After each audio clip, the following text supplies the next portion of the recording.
Bom, ultimamente eu tenho refletido muito sobre um texto que está lá em Marcos, capítulo 4, dos versos 35 até o 41. E já tem um tempo que eu estou preso nesse texto, pensando sobre, refletindo sobre. E para quem não conhece, a história é basicamente a seguinte: Jesus ele chama os discípulos para atravessarem a margem do rio, para eles passarem até o outro lado de barco. E então os discípulos vão e Jesus está com eles. E nesse meio tempo, no meio do caminho, Jesus adormece na beira do barco, na polpa do barco. E enquanto Jesus está dormindo, vem uma grande tempestade e começa a balançar o barco, né? Marcos diz que até mesmo entrava água no barco.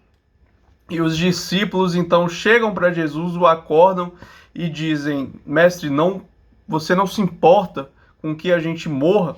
Então Jesus ele se levanta e repreende os ventos, as tempestades, mas também repreende os discípulos, dizendo: Por que vocês são tão medrosos?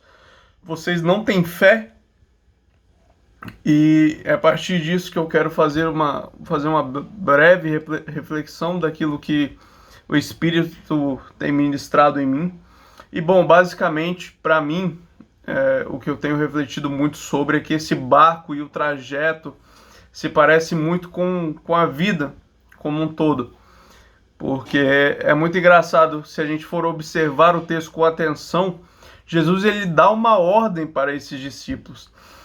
Ele fala: olha, vamos atravessar até o outro lado. E nós bem sabemos, Jesus não se engana porque Deus não se engana. E a partir disso, acontece tudo que eu falei e os discípulos, eles não só duvidam que eles vão chegar até o outro lado ou que o barco vai virar. Eles já chegam para Jesus falando: mestre, você não se importa com que a gente morra, o Senhor não se importa que a gente morra.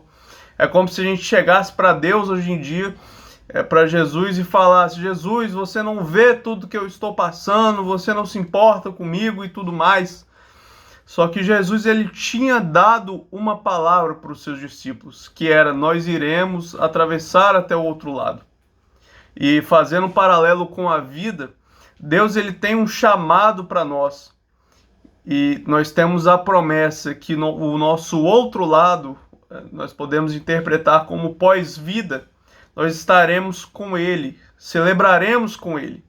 Porém, muitas das vezes, assim como os discípulos, às vezes a gente quer até mesmo se entregar para a morte. Nosso barco está balançando um pouco e a gente quer lá se entregar, entregar tudo que nós temos, achar que nós já morremos, que nossa morte já está decretada. Mas Deus ele tem uma palavra para as nossas vidas. E é interessante porque se a gente for parar para pensar, até mesmo as tempestades têm a sua beleza, né?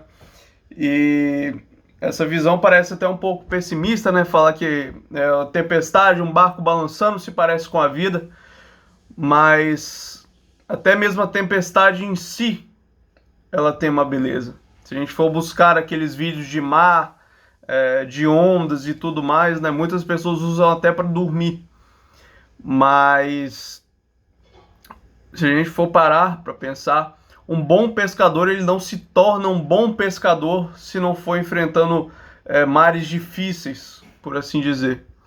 E talvez a gente não tenha toda a experiência da vida, a vida em abundância, se nós não tivermos também as dificuldades. Porque se nós formos parar para pensar, quem nós somos atualmente é uma somatória de experiências, boas e ruins.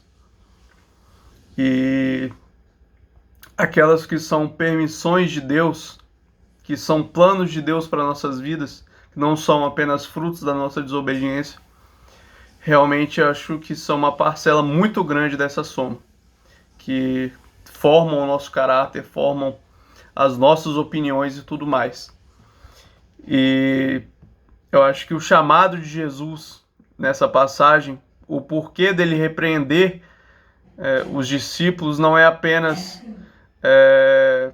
Por que que vocês não foram lá e acalmaram os mares e eles obedeceriam vocês e tudo mais?